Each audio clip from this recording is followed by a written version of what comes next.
Still moving. This is the coolest thing I've ever seen. A family outing turned into an incredible emergency C-section shark birth, caught on camera. Restaurant owners Beth and Lindsay Cordell were walking along the coast of Georgia, USA, with their 3 children and a friend, when they noticed a shark had been washed up on the shore. I don't think there's a baby in there.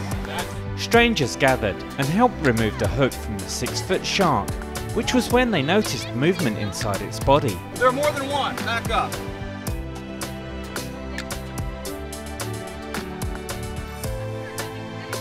Quickly realising the dead shark was pregnant, another beachgoer volunteered to cut the mother open and attempt to save her pups. In total, 3 baby sharks were successfully rescued and released into the ocean